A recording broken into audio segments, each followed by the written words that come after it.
पवन बाबू से बोला अभी समझा पता नहीं, हम उनसे बात करब कि वो राष्ट्रवादी व्यक्ति हमें ऐसे राष्ट्र के विकास में अपन सहयोग दें। रही बात राष्ट्रवादी की, तो राष्ट्रवादी मेरे खून में है, राष्ट्रवादी में था, हूँ और आजीवन राष्ट्रवादी। मनोज तिवारी चाह जाते तो पवन जी को टिकट ना मिलता, ऐसा हो सकता है? मनोज तिवारी आए, उठा के मनीष भाई को ले गए वहाँ, वो सब करा दिए, इनको भी लेने आए थे, ये तो नहीं गए, लेकिन ऐसा नहीं है कुछ। देखिए बहुत लोग का ये भी कहना होता है कि बीजेपी उनके साथ छल किया है, क्या ये भी आपको लगता है? डेफिनेटली किया, इसलिए किया है क्योंकि आप बताइए, जो व्यक्ति ने 87 लगभग 90 कह सकते हैं कार्यक्रम, उसने अपने आप को प्रचारक के रूप में खुल के किए। अगर वो 90 कार्यक्रम करते और 90 कार्यक्रम का भी 10-10 लाख रुपया भी लेते तो वो कितना करोड़ से करोड़। मनोज तिवारी और कुछ बोलते हैं कि जैसे पवन सिंह जी राष्ट्रवादी है, क्या मैंने पहले उनको नहीं मालूम था कि राष्ट्रवादी है? खूब मालूम था, क्यों नहीं मालूम था। राजनीतिक में आएंगे, राजनीतिक मुद्दों पे बात करेंगे, हम स्टेज शो पे जाएंगे, वहाँ उनका अपना कैरियर है, वहाँ भोजपुरी इंडस्ट्री के, वो वहाँ गाना डांस करने जाएंगे, वहाँ ये सब बात थोड़ी बोलेंगे कि हम राष्ट्रवादी। अब पॉलिटिकल आए, जहाँ पॉलिटिकल माइक लगेगी उस तरह की बात करेंगे, जहाँ डांस गाने का माइक लगेगा वहाँ उस तरह की बात करेंगे। अब आप लोग माइक लगा रहे हैं तो बिहार की जनता की नजर सिर्फ और सिर्फ पवन सिंह पे टिकी हुई थी कि इस बार बिहार में इनको मिल जाएगी टिकट। तो बिहार जब रिजल्ट, मतलब पूरे बिहार का जब 17 इन लोगों ने अनाउंस कर दिया बीजेपी वालों ने, अरे हम तो पर्सनली एको को महिला को टिकट नहीं दिए बीजेपी लोग, तो ऐसे सब लोग अपने डिसीजन के अनुसार, व्यक्तिगत निर्णय के अनुसार वो लोग अपना यू टर्न वाई टर्न करते हैं। लेकिन जहां तक पवन की बात है तो मुझे नहीं लगता है कि काराकाट विधानसभा से वो लोकसभा, बार मैं बोल दे रही हूँ सॉरी, कि काराकाट से वो वापस जाएंगे, ये मुझे नहीं लग रहा पर्सनली कि वो जाएंगे। बाकी देखिए कुछ भी कहा नहीं जा सकता अभी, जब तक देखिए मैनिफेस्टो जो बना है पवन का वचन वो बिल्कुल क्लियर है। पवन के वचन में जो पहला हम लोग का रहेगा वचन वो है डालमिया नगर, जो सालों साल से बंद पड़ा है, उसके बाद बिक भी गया, फैक्ट्रियां बंद होती गई, जगह बिकते गए। नमस्कार, अभी हम पटना में हैं और महिला विकास मंच के राष्ट्रीय संरक्षक वीणा मानवी जी के पास हैं। आइए मिलते हैं और बहुत सारे विषय पर बात करेंगे। देखा जाए कि पावर स्टार पवन सिंह जी के चुनाव प्रचार के लिए गई थी। मैम सबसे पहले स्वागत है। बहुत बहुत। कैसे हैं आप? अच्छे हैं। अच्छा, प्रचार करने के लिए गए थे, क्या कहिएगा, क्या माहौल है वहाँ के लिए? देखिए पहली बात तो ये मैं बात बता दूं आपको कि आज तक महिला विकास मंच ने कभी भी किसी भी पार्टी का प्रचार नहीं किया। सही बात है। और मुझे कभी देखा भी नहीं गया होगा कि मैं किसी पॉलिटिशियन की प्रचारक हूँ। मैं अपने एक भाई के लिए गई थी और चूंकि वो निर्दलीय हैं, किसी पार्टी से नहीं है, इसलिए एक रिश्ता हो गया ये काउंसलिंग के दरमियान उनके साथ हमारा, तो लगा कि नहीं मदद करनी चाहिए, तो इसलिए चले गए थे। और महिला विकास मंच के मुद्दों को लेके वो काराकाट विधानसभा जो भी लोकसभा और 6 विधानसभा जो भी है वहाँ पे, उसमें कुछ अच्छा महिलाओं के लिए हो उनके बनने के बाद, तो इसलिए एक उम्मीद से हम भी सपोर्ट कर रहे हैं। लेकिन मैम इस पर भी लोग सवाल उठाए कि क्या वीणा मानवी जी पैसा ली है क्या, इसलिए किसी के प्रचार में नहीं जाते, पवन सिंह जी के प्रचार में नहीं है? ऐसी तो कोई काम ही नहीं है जिसपे वीणा मानवी पे आरोप ना लगे, क्योंकि मुद्दा चाहिए लोगों को। दूसरी बात है, मैं बार बार आप लोगों को कहती हूँ कि वीणा मानवी को खरीदने का औकात इस धरती पे किसी की नहीं है, तो पवन सिंह क्या हमको खरीदेंगे? अच्छा, पवन सिंह नहीं खरीदेगा? क्यों खरीदेंगे भाई, वो हमको खरीदेंगे क्यों? सवाल ही नहीं। जहाँ रिश्ता है, जहाँ भाई बहन का रिश्ता है, वहाँ बिकने का सवाल कहाँ आता है? खरीदने की तो बात ही एकदम छोड़ दीजिए, बिल्कुल नहीं, ऐसी कोई बात नहीं। मैं उस दिन भी गई हूँ तो मैं अपने खर्चे पे गई हूँ, अपने खर्चे पे आई हूँ, ना तो मैंने पवन जी से कोई पैसे लिए हैं, ना तो मैंने ये किया। लेकिन बहुत लोग का सवाल बनता था इस पर, क्लियर कर दीजिए भाई सवाल। वीणा मानवी पवन भाई से जब भी जाएगी आएगी, कोई पैसा नहीं लेगी, वीणा मानवी नहीं लेगी। और अच्छा, कैसा माहौल है मैम वहाँ, आप तो गई थी?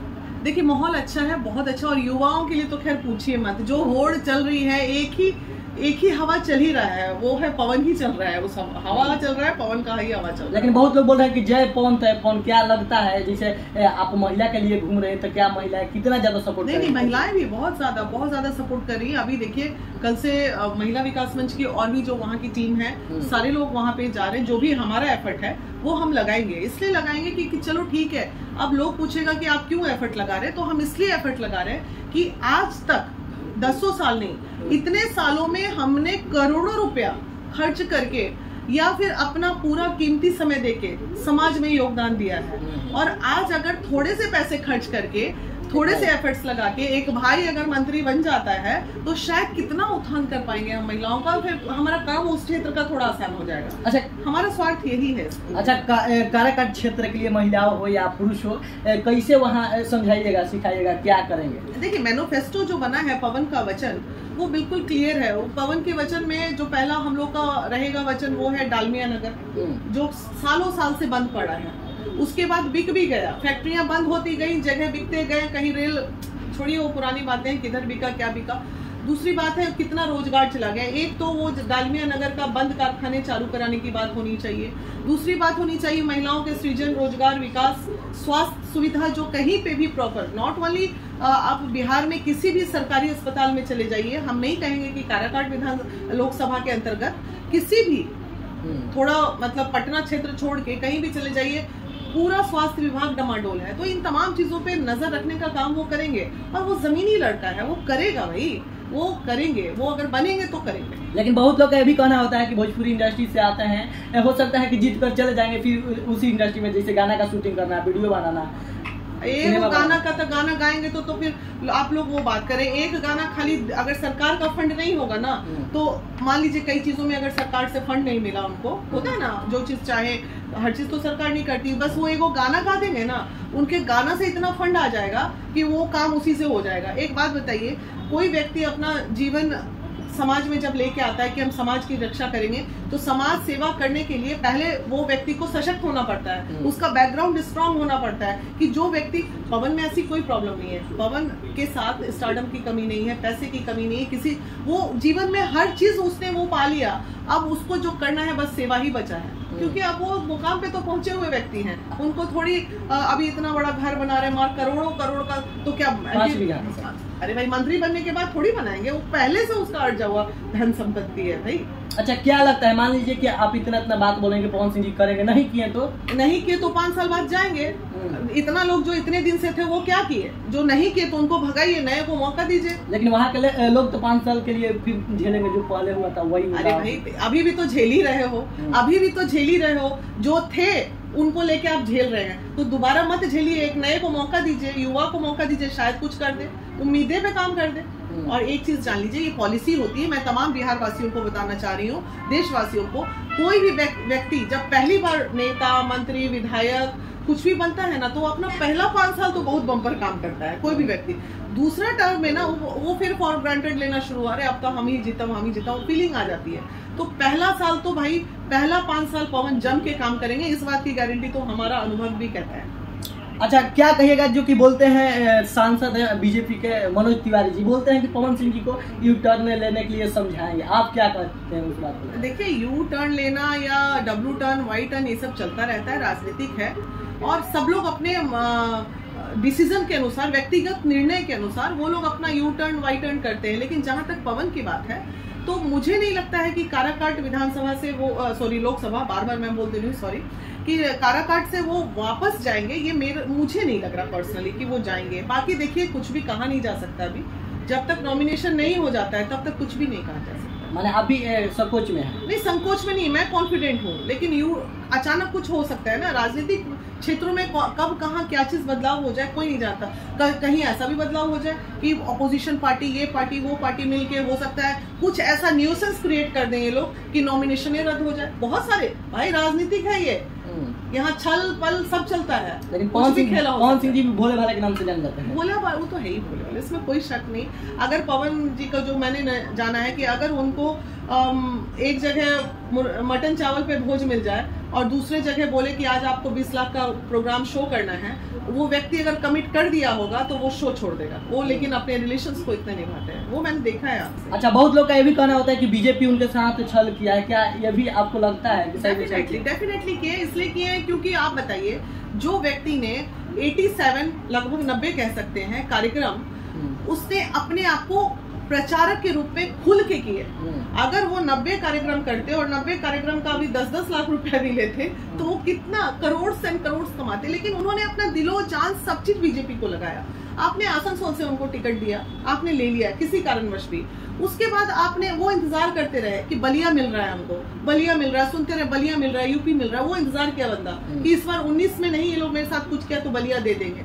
उसके बाद बलिया भी निकल गया हाथ से, यूपी का रिजल्ट आ गया। फिर बात ये उम्मीद हो गई बिहार वासियों को कि ओ लगता है इस बार तो बिहार मिलेगा ही। पूरी बिहार की जनता की नजर सिर्फ और सिर्फ पवन सिंह पे टिकी हुई थी कि इस बार बिहार में इनको मिल जाएगी टिकट। तो बिहार जब रिजल्ट मतलब पूरे बिहार का जब 17 इन लोगों ने अनाउंस कर दिया बीजेपी वालों ने, अरे हम तो पर्सनली एक को महिला को टिकट नहीं दिए बीजेपी लोग, तो ऐसे इस बार किए कि क्या ही बताएं।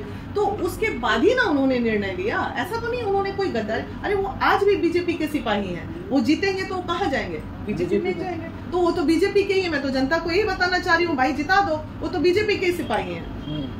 अच्छा, मनोज तिवारी और कुछ बोलते हैं कि जैसे पवन सिंह जी राष्ट्रवादी है, क्या माने पहले उनको नहीं मालूम था कि राष्ट्रवादी हैं? खूब मालूम था, क्यों नहीं मालूम था। राजनीतिक में आएंगे, राजनीतिक मुद्दों पे बात करेंगे, हम स्टेज शो पे जाएंगे, वहाँ उनका अपना कैरियर है, वहाँ भोजपुरी इंडस्ट्री के वो वहाँ गाना डांस करने जाएंगे, वहाँ ये सब बात थोड़ी बोलेंगे कि हम राष्ट्रवादी है। अब पॉलिटिकल आए, जहाँ पॉलिटिकल माइक लगेगी उस तरह की बात करेंगे, जहाँ डांस गाने का माइक लगेगा वहाँ उस तरह की बात करेंगे। अब आप लोग माइक लगा रहे हैं तो राष्ट्रवादी तो वो है ही, और सही में वो है राष्ट्रवादी। अच्छा, उनके सवाल से लगता है कि मनोज तिवारी शायद राष्ट्रवादी नहीं होंगे, तभी तो बोल रहे हैं कि पवन जी राष्ट्रवादी हैं। क्या मनोज तिवारी राष्ट्रवादी? हमारे मनोज तिवारी जी का भी कुछ कहना अभी नहीं कहा जा सकता है। बहुत सारी रणनीतियां जो हैं उनके द्वारा भी खेली गई हैं, ऐसा नहीं है। हम लोग जनता है तो हमें अनुभव नहीं है चीजों का। ठीक है, मैं पॉलिटिकल नहीं हूँ तो इसका मतलब ये भी नहीं कि पॉलिटिकल चीजों में हमारी नजर नहीं रहती है, खूब समझते हैं। काम करके यहाँ तक 32 साल का अनुभव मेरे पास भी है कार्य क्षेत्र का, तो दुनियादारी हम भी समझते हैं। अगर मनोज तिवारी चाह जाते तो पवन जी को टिकट ना मिलता, ऐसा हो सकता है? मनोज तिवारी आए, उठा के मनीष भाई को ले गए वहाँ, वो सब करा दिए, इनको भी लेने आए थे, ये तो नहीं गए। लेकिन ऐसा नहीं है कुछ। देखिए, रणनीतियां बड़ी पॉलिटिकल चीजों में बड़ा बहुत गंदा है। ये सब चीजों से कौन कहाँ कब क्या पलटी मारेगा, भाई बड़ा अजीब दुनिया है, ये समझना मुश्किल है। मैम, लास्ट सवाल, देखा जाए कि पावर स्टार पवन सिंह जी के जो भी विरोधी हैं उनका क्या लहर था? जैसे राजाराम कुशवाहा होंगे और उपेंद्र कुशवाहा जी, क्या लहर था वहाँ? देखिए, राजाराम कुशवाहा जी को मैं बहुत ज्यादा पर्सनली नहीं जानती हूँ, लेकिन उपेंद्र कुशवाहा जी को मैंने नोटिस किया है, जाना है। उन्होंने अपना राजनीतिक कैरियर खुद ही बर्बाद किया है। जो पहले थे वो जिस तरह वो अपना करते गए, आज वो बहुत ही छोटे से अब उनका पार्टी हो गया, तो वो खुद ही दोषी है उस चीज के लिए मेरे नजर में। और राजाराम कुशवाहा और पवन जी में ही वहाँ पे जो होगा, ये तो वहाँ से गायब है। चलिए, इस वीडियो को लेकर आप क्या सोचते हैं? हमारे साथ महिला विकास के राष्ट्रीय अध्यक्ष संरक्षक बीना मैम जी हैं। आप क्या सोचते हैं इस वीडियो को लेकर? एक बार कमेंट सेक्शन में राय जरूर दीजिएगा। इसी के साथ मैं पवन बिहारी, झारखंड लाइव से जय हिंद।